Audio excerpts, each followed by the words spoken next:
All right, this morning, I know this is the Sunday school hour, but I have to kind of say, welcome to the VBC Bible Institute and podcast, because for the next couple of weeks, we're going to be using the Sunday school hour to do the teaching for the VBC Bible Institute and podcast. And the reason we're going to do that is I need people to teach what I'm going to be teaching. And not only do I need people, I definitely need...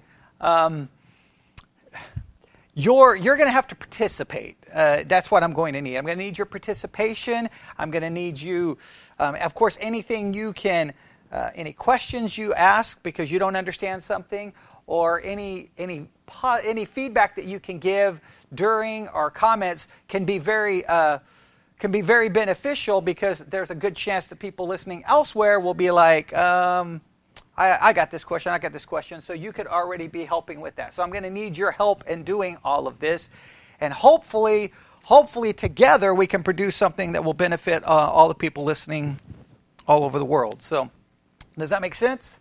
So we're going to be using the Sunday school hour for it. Hopefully it will benefit you too. Hopefully, I'm hoping, but we will see. If you've been paying any attention to the things that's been posted in the Bible Institute and podcast, the goal was to start off with teaching the Bible study methods, because, well, Bible Institute, and my theory is the most important thing you can teach a Christian is how to study the Bible. If I meet someone and we don't agree doctrinally, what I want to do is set aside the doctrinal disagreement first and teach them how to study the Bible, because I believe, at least in theory, maybe it's naive, but I believe if people actually know how to study the Bible, that it should resolve at least 80 to 90% of doctrinal disputes. It should in theory.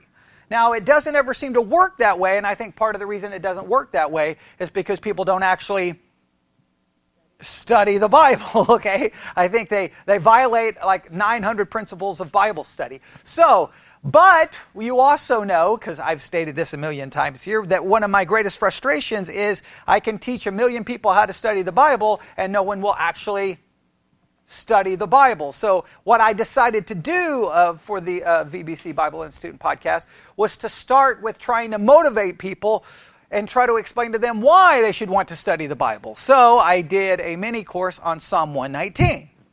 And the reason I did that is because any reasonable person who reads and studies Psalm 119, when they are done, they should realize that Psalm 119 spent the longest chapter of the Bible screaming at you, the Bible should be central in your life. The Bible should be a priority in your life. You should read it. You should memorize it. You should study it. You should cherish it. You should treasure it. Oh, I mean, by the time you're done with Psalm 119, if you miss that, that's probably a good sign that maybe you should just stop reading the Bible and go back to learning maybe reading comprehension. Because, I mean, I don't know how you can miss that, right? It screams at you over and over and over. It's important. It's important. So I did that to motivate people to do that. And now I need to try to transition to what I intended to do, was to try to teach the methods. But every time I teach the methods of Bible study, I never do it the same way. Because I'm always using the methods, and I'll like, I could change this, I could change this. And so I'm going to change it up a little bit. What I tend to do is start kind of from a small perspective and then move to the big picture, because I typically start with the devotional method of Bible study, because people tend to just open the Bible and start reading. But I'm going to do it differently this time. We're not going to start with the small perspective. We're going to start with a larger perspective and then move down to the smaller principles of study. And I think this will work. So this is what we're going to do. We're going to start with one word. All right? One word, and that is the word background. Background. We're going to start with a Bible study method known as the background method of Bible study. The background method of Bible study. Now, please note, I did not say the book background method of Bible study. I said the background method of Bible study. So what we need to do is understand the word background, right? So let's consider the definition for the word background. I have 4 different ideas that the word background carries. So let's deal with that. Does that make sense? First of all, background. Number 1, the scenery behind something. The scenery behind something. Now we all understand that, correct? Right? You can look at a photograph, right? The photograph may be of a person, but the scenery behind it, right, is important. Because what is the scenery behind the photograph of the person? Even though the person is the focus of, like right now, if I probably could go look on my iPad, I probably got messages. If I get any messages over the last 3 days from Kate, she may have a picture of herself, right? But if you look at the background, it tells me that she's in Australia. Because she's running around Australia right now, because she's always got to go somewhere for some adventure, right? So, but that gives me what? What does that background give me? Context. And what would be another word? Setting, right? A setting, context. Okay. So the first idea is the scenery behind something. Everybody got that? Number 2, background. The conditions that form the setting within which something is experienced. The conditions that form the setting within which something is experienced. Right? You have an experience, but with that experience, there is the conditions that form the setting. You're still getting back to that idea of a setting, right?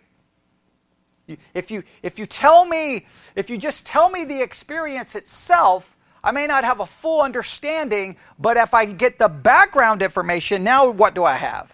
I have the conditions that do what? That form the setting within which something is experienced. Which helps me do what? Helps me understand the experience a little bit better, correct? For example, when after my father died. Now, if I told the story this way, hey, one day I received an email from someone in the church, and I did not immediately respond to said email. And about a week later, they asked me why I hadn't responded and got mad and got offended that I didn't respond. Now, if I tell you that experience, that's one thing. If I add a piece of background information, I received that email the day my father died. That changes the story, right? That places a new context. Does that make sense? I mean, you can think of thousands of examples like that, all right? There's an experience, but the conditions that form the setting within which something is experienced helps me better understand the experience. So far, so good? Okay. Number 3, background. Information essential to understanding of a problem or situation. Information essential to understanding of a problem or a situation.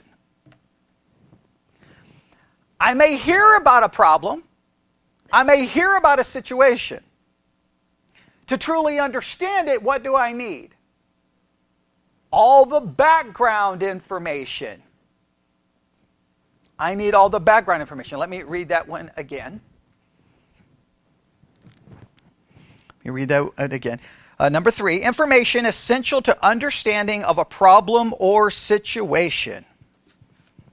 Information essential to understanding of a problem or situation. So let's go through these again. We're trying to understand the definition of the word background. Number 1, the scenery behind something. Everybody gets that idea, correct? Number 2, the condition that forms the setting, the conditions that form the setting within which something is experienced. The conditions that form the setting within which something is experienced. Number 3. There we go. Information essential to understanding of a problem or situation. Everybody got that? Number 4. The total of a person's experience, knowledge, and education. The total of a person's experience, knowledge, and education. The total of a person's experience, knowledge, and education. I can meet a person, correct? I may talk to a person for 5-6 minutes. I may form an opinion or a perception about that person. However, what am I missing? What was just listed? The total of a person's experience, knowledge, and education. I don't truly know that person until I have what? The total, the background information, which may change my perception or the way I perceive someone. My initial perception is based off what? No background knowledge. I just meet the person. And you're like, oh, okay, well, yeah. But then when I get the background, I'm like, okay, that may explain why they're that way. That may explain this. That may explain that. And it changes our perception. All of that demonstrates. The word background demonstrates what? The importance of background in a practical way. In a practical way, it is important. Let me explain it this way. If you go to a play, typically in a play, you have background, right? Props and a background to place the action, the dialogue, in some kind of setting. Now, there are some forms, especially in Japan, there's some forms where it'll be one person sitting on a stage just speaking, and they have to paint the picture with their words, okay? But that's not typically how it's done. If you just have two people on the stage acting, and you don't have that setting, sometimes you don't get the full understanding of the full picture of what's going on. Imagine going to a movie, right? And there's people, on the screen. There's nothing behind them. You don't see anything. Just them acting. You're like, what are they doing? I need the background to have a fuller understanding. We need the background to have a fuller understanding. I think everybody can relate to that, especially when it comes to a movie or a play. Yes? Well, if you have one next to you, the Bible works in the same way. You can open the Bible and read. You're reading words, right? But guess what? You need the background to properly understand those words. You need the background to properly be able to interpret those words. That's why the background method of Bible study, we'll call it the background method, not the book background, but the background is so essential. Now, I'm going to put you on the spot, and you have to participate, all right? Because, okay, well, you're going to put it on her, okay? All right, okay. It's all on all of you. Okay, here we go. So everybody understands the importance of it. Everybody understand what background is, right? We all understand it. We all understand that we're all guilty, everyone in this room and all the people possibly listening online right now, everyone has to understand how guilty we've all been of opening the Bible, reading words, we immediately interpret those words, we think we understand those words, and we have no even hint of the background. We don't know the setting. We don't know the situation. We don't know it. We just see words. And then we immediately assign meaning. We immediately assign an interpretation. That is inherently flawed and will lead you to a possibly wrong understanding over and over. However, when people are pushed to prove how much background information they know, they typically don't do very well. So let's just see. All right? Does that sound good? You want to try real quick? Right? Let's just see. Now, if you don't know, just speak up and say you don't know, okay? Let's do this. I just opened my Bible. If you were to take a piece of paper right now, I'm not going to make you do so. I shouldn't make you do so. But if you were to take a piece of paper right now, write down all the background information you know not with looking anything up, just right now, on the book of Obadiah.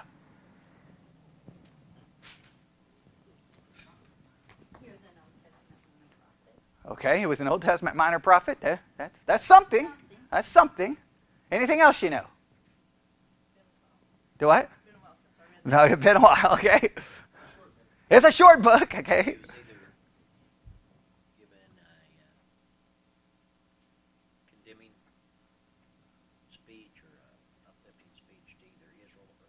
Ah, okay.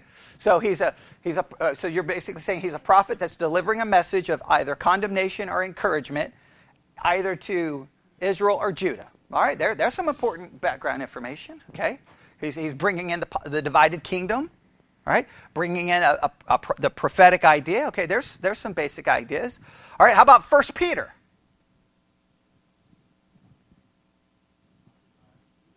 Authored by Peter. Okay, are you sure? Okay. Okay. All right. All right. That's it. Are you sure it says that? A book can have the name of someone, and we're not always sure if that's the exact. We won't get into all that. All right. Anything else about 1 Peter? There's information about persecution in there, and finding joy in your trials. Okay. Now, is that background information, or are you taking that from the text? Okay. All right. Now, if you say that the text talks about persecution, what persecution? That would be the background information. Okay. All right. Okay. That's a little some information. Okay. An apostle. Okay, we definitely know some background information about Peter. You can probably start filling in some information about Peter, correct? Right. Denied Jesus 3 times, right? Okay. What was his job prior to becoming a follower of Christ? Fisherman. Okay, there you go. Okay. All right. So you're getting some back. Now, some of that background information you're taking from the text, and that other text, and that's okay.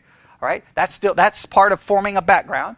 All right, but you would have to be honest that your background knowledge on some of these books are probably not very good, and you probably couldn't fill out probably even a paragraph, probably, correct, for most books. However, that doesn't stop you from doing what when you read said books? Interpreting them, right?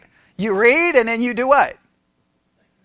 You think you know what it means, right? And I'm saying that there are some... Now let's make this very clear. There are some passages where the background is essential.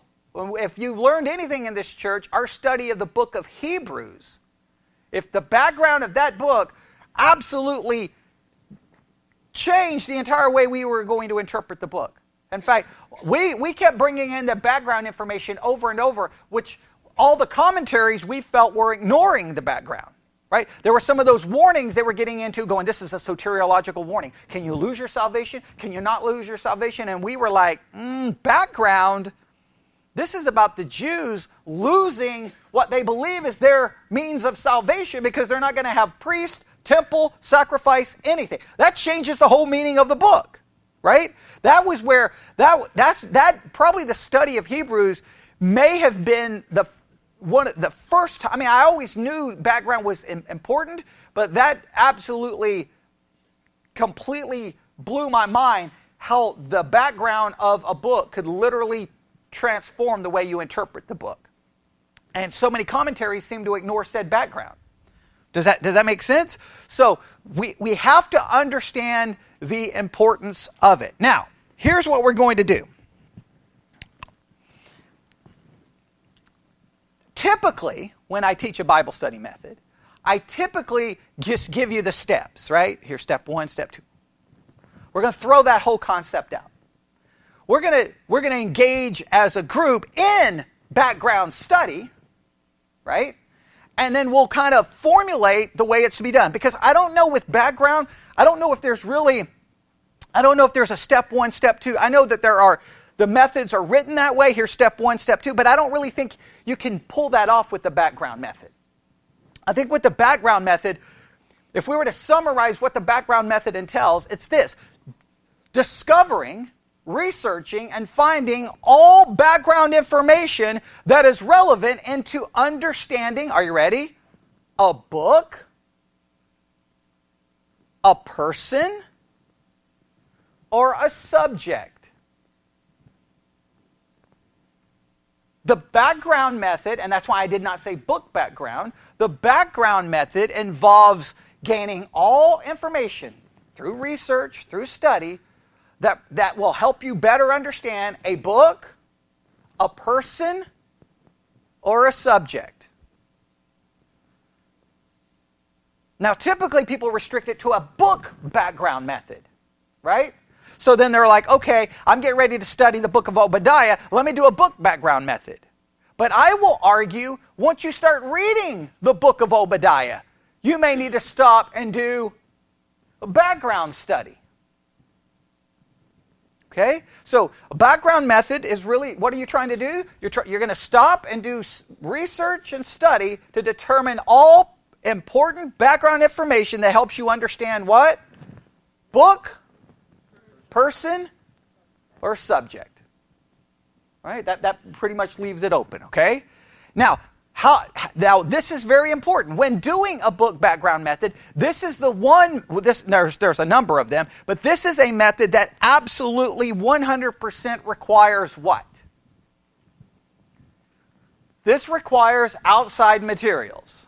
All right? There's some Bible study methods that you can pretty much try to pull off with just the Bible itself. This one requires outside materials. Now, there used to be a time in the life of a believer that this made this method very difficult. And this is why in the past, especially when I taught this many years ago, I never really emphasized this method that much, because you would look at a lot of the average church people and say, okay, here are the 12 books you need to buy, and you knew that the average church member was never going to buy the 12 books. And sadly, most churches didn't provide the books for the people. Now, as soon as I became a pastor, I started putting books in a library to give people tools, because I knew that many people would not buy them. Now, you could argue they should, but the reality is they wouldn't. So I always tried to provide the tools. But in 2020,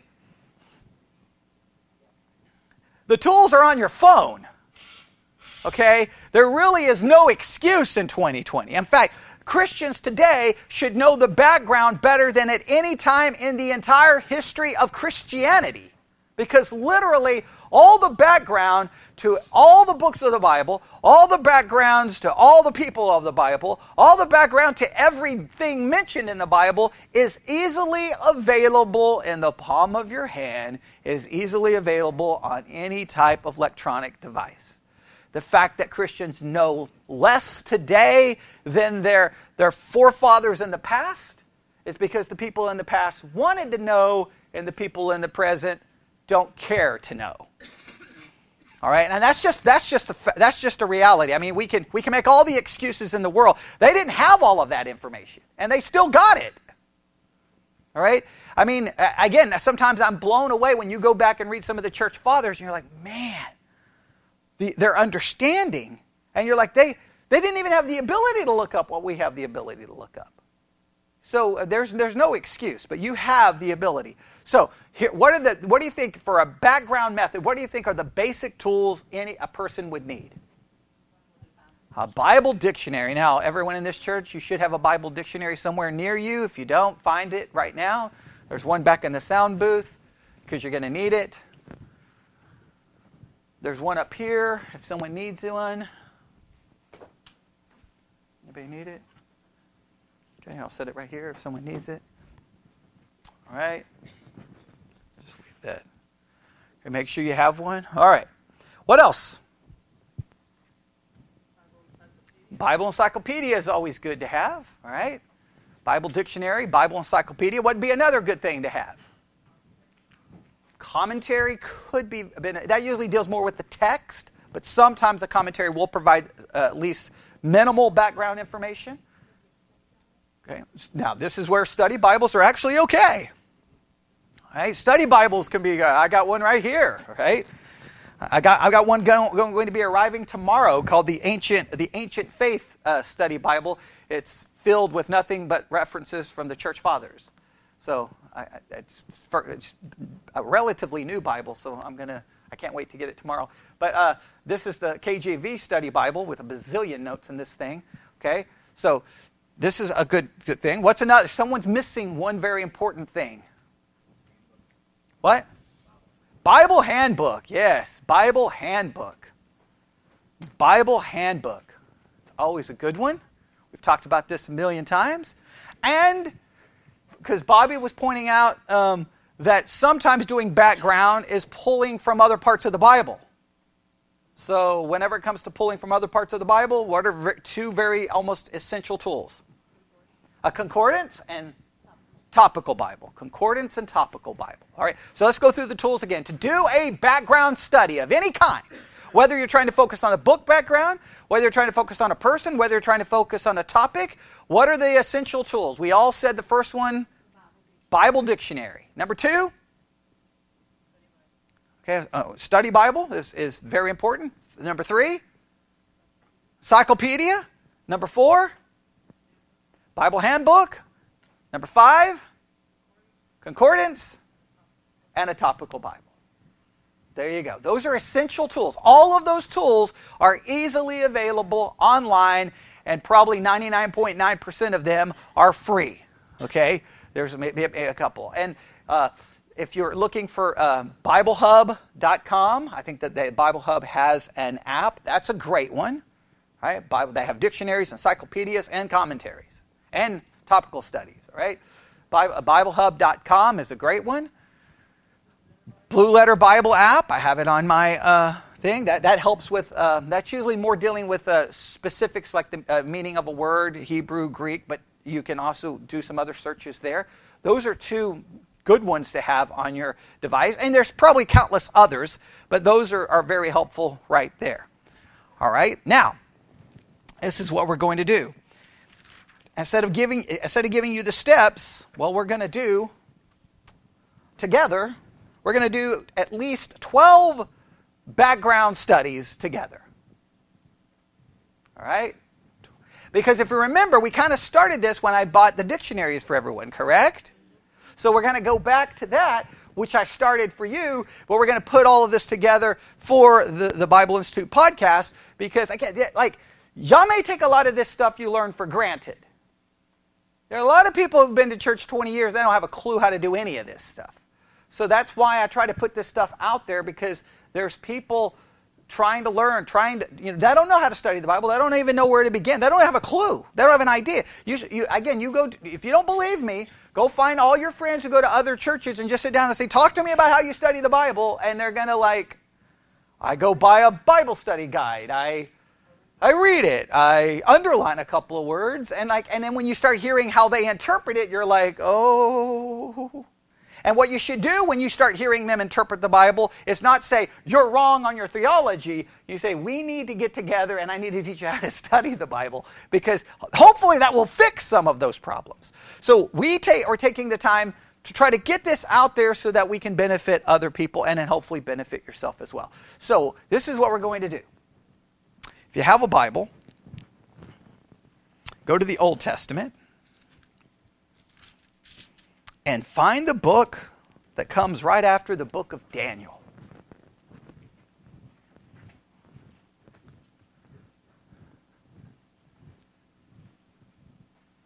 The book that comes right after Daniel. We all know what that is?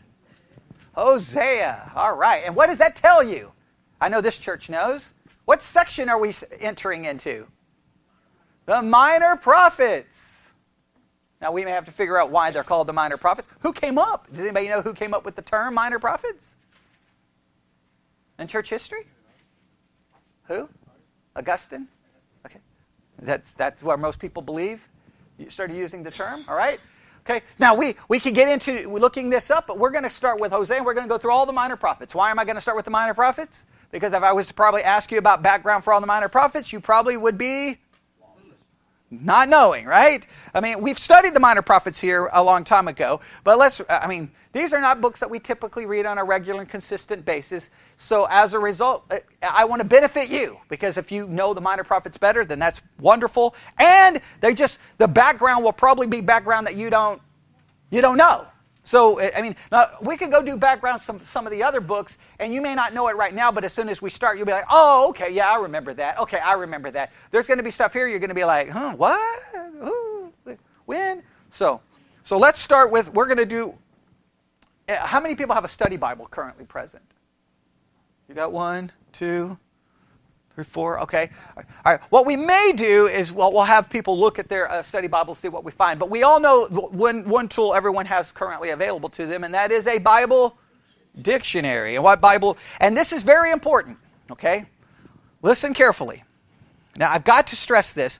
When doing background study, it's very important that whenever you write down what you have found, what background information you have found, always write either before it or after it, what's the source for that information? Write down the source. Why is that so important? Well, one, you know where it came from. And two, what you may discover is source number one may differ from source number 2 or 3. And if you start noticing a conflict, you want to be able to know, okay, this source says this source says this, and start trying to determine why there is a great difference. But you want to know, you want to write down, you may never go back and look at any of your notes, you may not even do any notes, but if you do, it's important when you look back, you know where that information came from. You have some idea where it didn't just float from the air, write down where it came from. Right? I think that's really important. All right. So, Bible dictionaries, find the entry for Hosea. If you're there before me, tell me what page. 579. All right. 579. All right. Now, you note, and on our 578, if you note, we could do a couple of things here, right? We could go to the entry for Hosea, the person, yes. But before we do the background to the person, we're just going to start with the book. All right? Let's start. Everybody ready? Okay.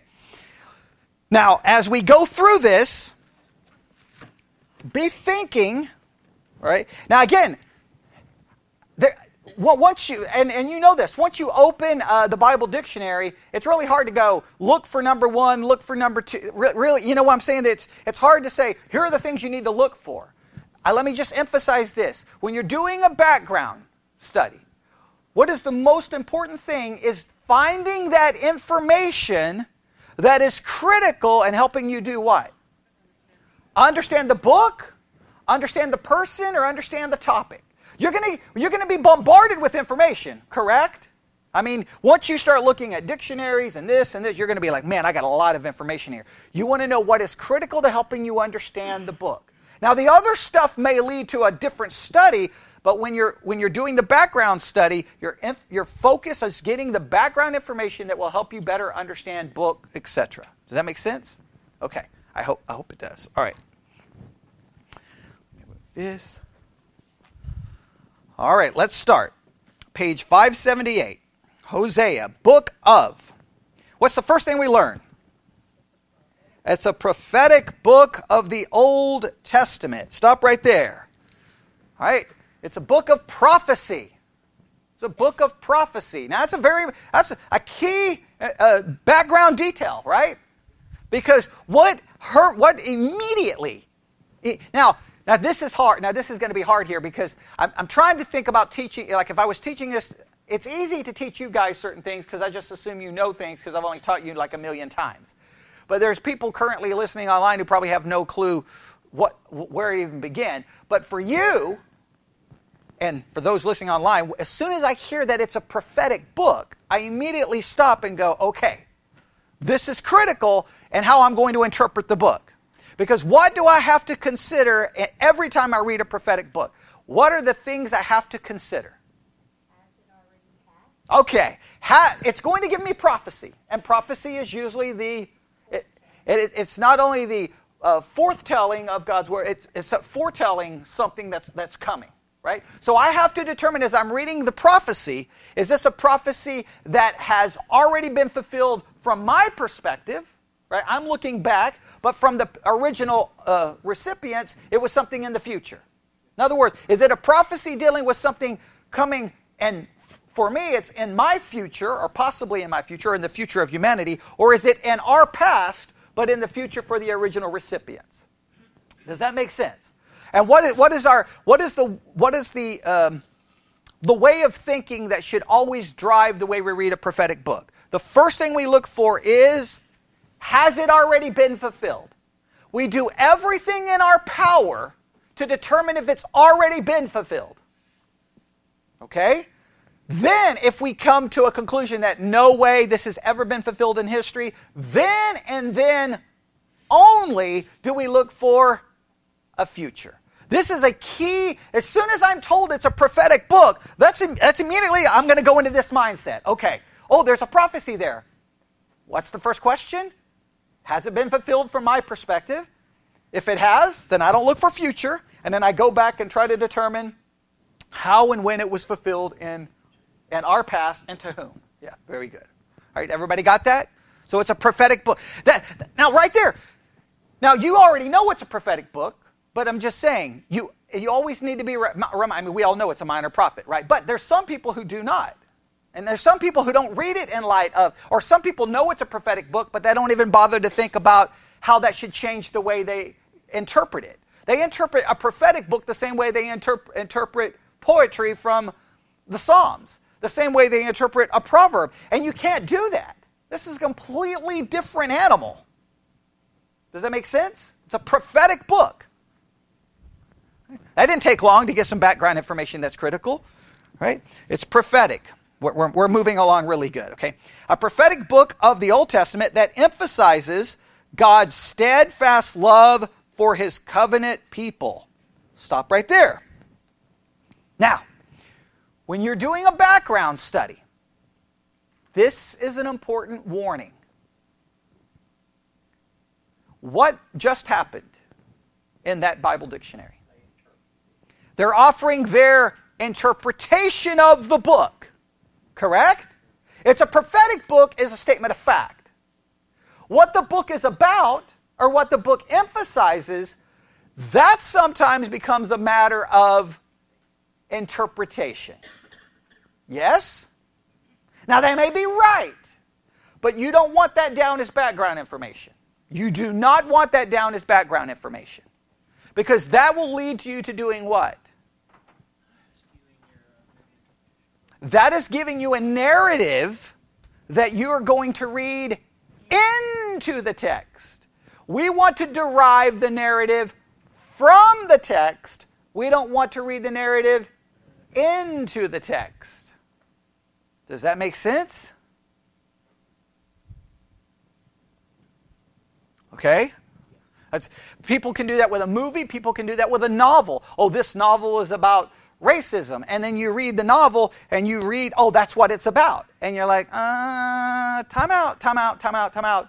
I don't know if that's what the narrative of the book is saying. That's what you're reading into it. People have been doing that with the Korean film who won at the Oscars, Best Film of the Year. Parasite is, I think, the name of it. And all these people are like, oh, this is a movie about capitalism, or this is a movie about that. And when I watched the movie, I was like, oh, no. This movie is about how hope is the parasite that takes away our life. Give up hope.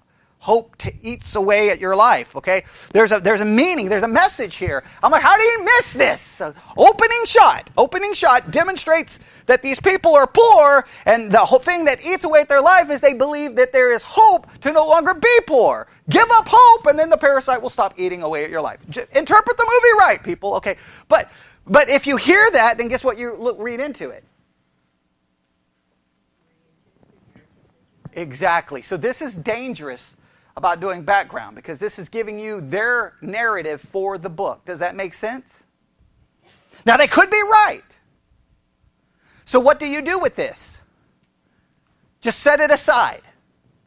Because when you study the book yourself, you're going to have to derive the narrative. Now, you can test it. Oh, I remember when I was doing my background study, they told me the book was about what? Someone read it?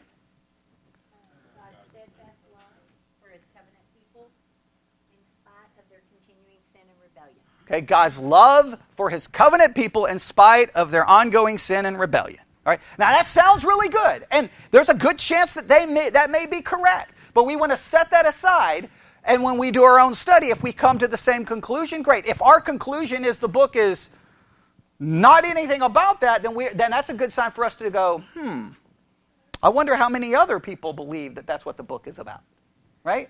So this is important information, but it's not background information.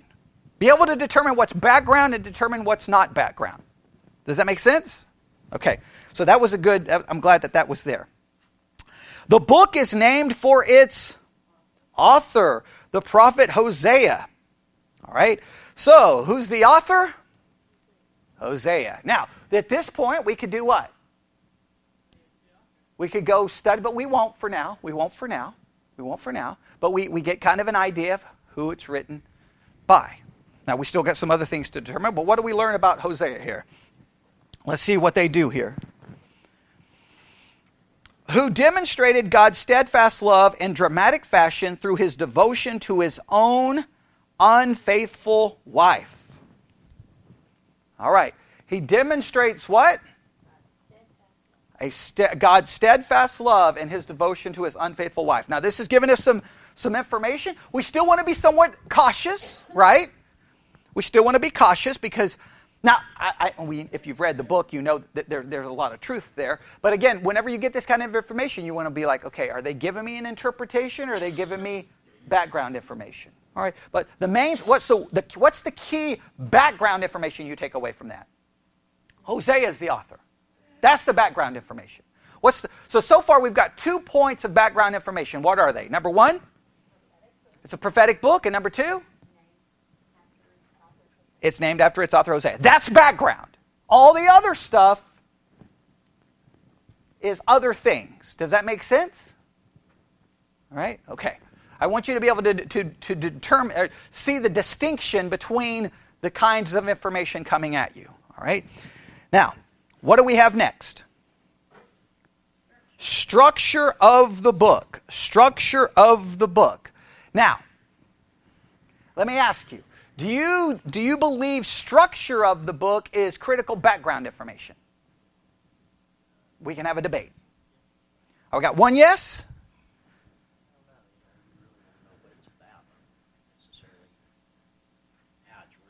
Okay. All right. So not so much. We got a yes and a not so much. What do we think?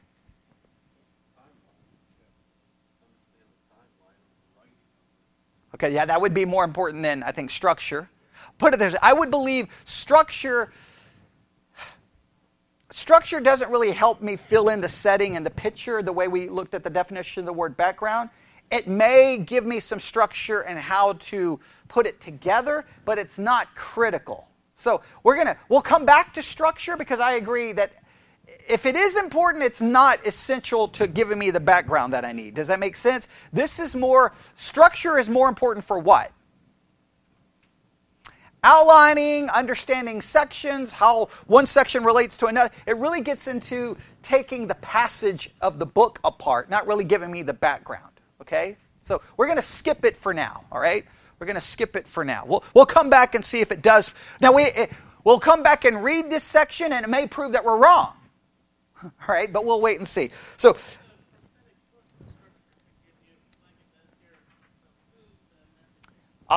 okay.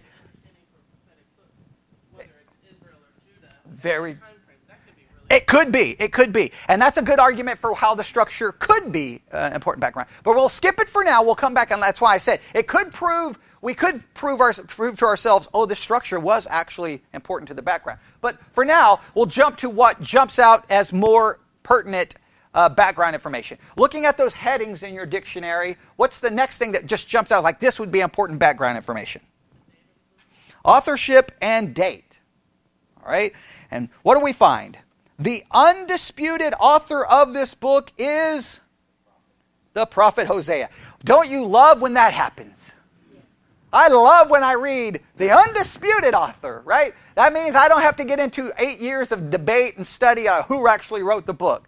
There doesn't seem to be an argument. Now, whenever you do background information, they just made what kind of a background statement? Dogmatic. Undisputed. All of you with study Bibles, go look at your study Bibles and tell me if they agree or disagree. We have an agreement. What study Bible? Oh, Schofield. Oh. Go a full-fledged dispensational on me. Okay, all right. Okay. All right, we've got Schofield saying it's Hosea. What kind of study Bible? What study Bible are you using? Thomas Nelson? All right, and what do they say? The prophecy provides the sole source of information concerning the author, Hosea, the son of Beeri. Okay, all right. Anybody else got a study Bible? It's 2. 2? Does it tell me the author? Tell you the author? Hosea, okay. I think what we would discover is there seems to be pretty much universal agreement, all right? And you don't have to spend hours confirming it, but you want to get 2 or 3 sources to say the same thing. Does that make sense? Typically, if there is dispute, this is what it'll say. Most scholars or many scholars believe, however, some do not. And then at that point, you want to figure out, well, okay, if some don't, who do other people believe the author is, all right? But here, we start with a simple, aren't you glad we started with something simple? Hosea, the undisputed author is?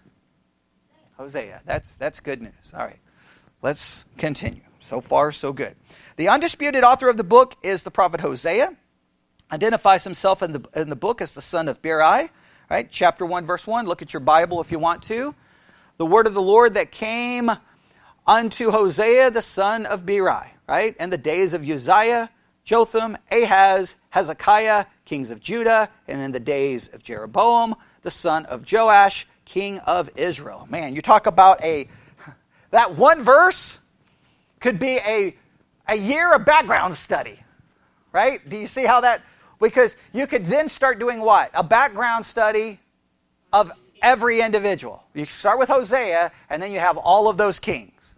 Now, let me ask though, this is important, okay? Before we get back to the dictionary. Because I'm trying to give you when to do a background. I'm trying to help you understand when to do background and when not to do background. Now your answer may sound like you're disregarding the importance of God's word, but it's not. I want you to think about this carefully. Hosea chapter 1 verse 1 lists how many total kings are listed? Count them. 6 kings, right? Now, understanding, let me ask you a question. Understanding the background of those 6 kings, who they are, when they reigned, where they reigned, was their reign good or was it evil? Does any of that information, is it pertinent to understanding the book of Hosea?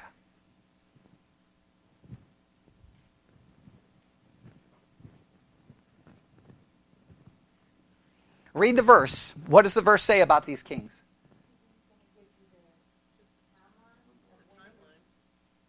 Okay. All right.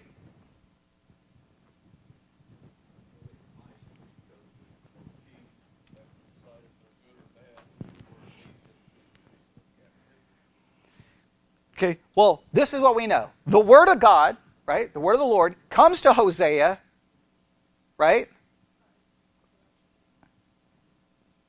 Do we have an argument about numbers? It's Jeroboam, the son of Joash. Okay. So was Joash a king too? So was it 5 or 6 kings? Okay, all right, 5 or 6. Good. I'm glad you brought that up. That's good. All right. So, but please note, the main thing, what's the main thing these kings are, why are these kings being listed? Because the word of the Lord came unto Hosea in the days of all of these kings. So, these kings provide us a timeline, but they provide us in the days of. These people are ruling, so they have a great impact on what kind of days were they, right? Right? What kind of day? So understanding, not really understanding the kings themselves, but understanding what they did and what was going on during their reign helps us understand what were the days like when Hosea received God's word. Does that make sense? So here, when you go do background information on these kings, here's what's pertinent. Do you need to know Uzziah? Do you need to know what information about Uzziah would you need to know to make it pertinent to understanding Hosea? You don't really need to know how long he reigned, do you? You don't really need to know how he took the throne. You don't really necessarily need to know how he died, per se. What you need to know is what was going on when he reigned, and what was he doing? No, right? What was going on when he reigned? Was it a time of, spiritually, was it a good time or was it a bad time? Right? Was there idolatry? Was there not idolatry? Was he killing a lot of people? Was he not? Like, what was going on? Understanding that information will give you some context. Man, and that kind of day, Hosea receives the word from God. Does that make sense? So all I'm trying to say is, if you're not careful doing a background study, when you get ready to do Hosea 1:1 and you see all those names, you're going to be like, oh, background time. And then you could spend the next 6 years doing what? studying every detail about these kings, which is really not what you're trying to do. What you need to do is go to the lives of these kings to determine what's the back. Here, there's Hosea standing on the stage, right? Okay, and it says, the word of the Lord comes to Hosea. Okay, what I need to know is what was going on at the time he received that message. I look in the lives of these kings and I get some kind of an idea of what was going on. Does that make sense? All right, so just trying to understand what information is pertinent and what information isn't. All right, so now let's go back. The undisputed author of this book is the prophet Hosea, who identifies himself in the book as the son of Beeri. His name, a shortened form of Joshua and Jesus, means salvation. All right, now this is important information. The background to his name sometimes is important. Why is the name of why are sometimes names important?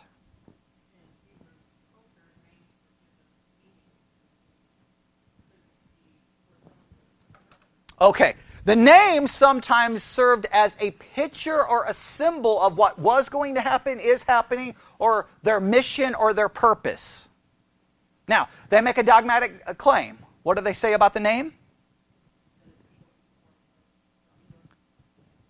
Or Jesus. Okay, now, what can we do to confirm said claim? Now, this background information, this is an important claim, right? How many of your study Bibles give you any information about the name Hosea?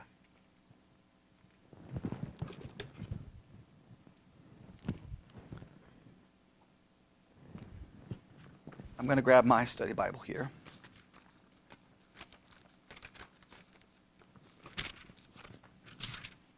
Let's see here if we can confirm.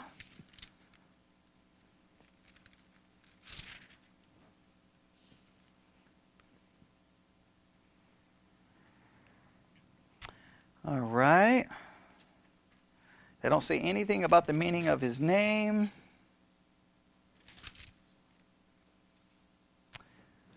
I have nothing here about the meaning of his name. All right. So that's not helpful. Okay. Anybody got anything?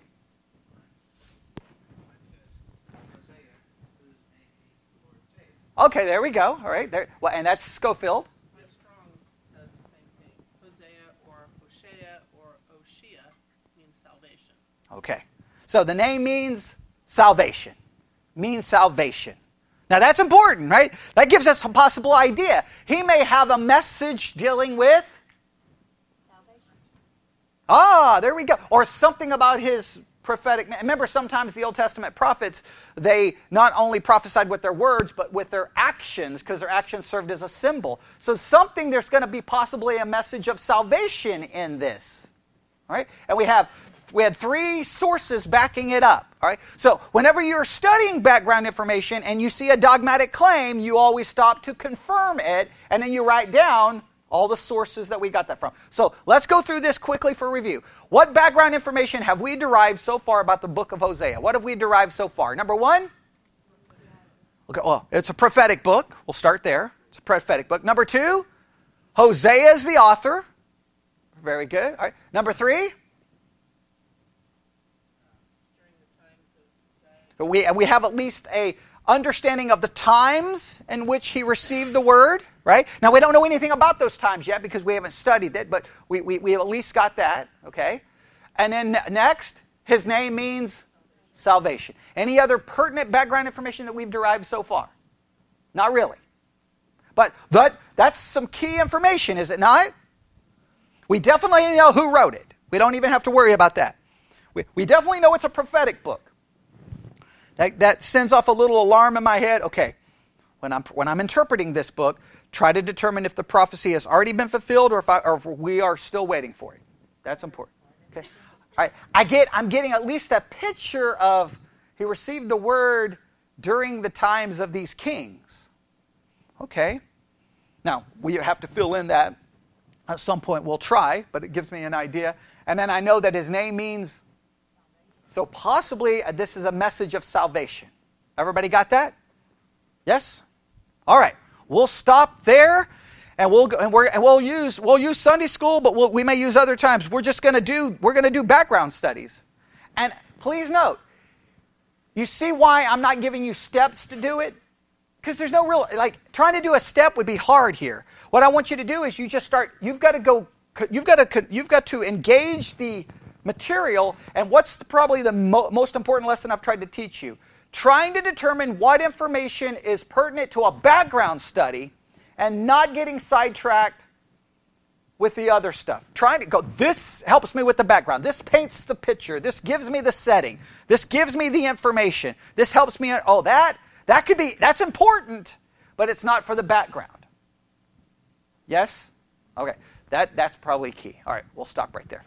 Let's pray. Lord God, we come before you this morning. Lord, as we do the backgrounds to these books, I pray that we actually engage in a meaningful background study of the book and that we gain from that. But I pray that these messages, as they go out to people around the world, that the people that need them, you will have them find these messages, and that they will not just listen to how to do a background method, but they will actually learn to do so, and that you would allow this information to help all Christians everywhere do a better job in handling and interpreting your word, so that it would help people be better in their understanding and better in how they handle the scriptures and how they interpret them. And we ask this in Jesus' name. And God's people said,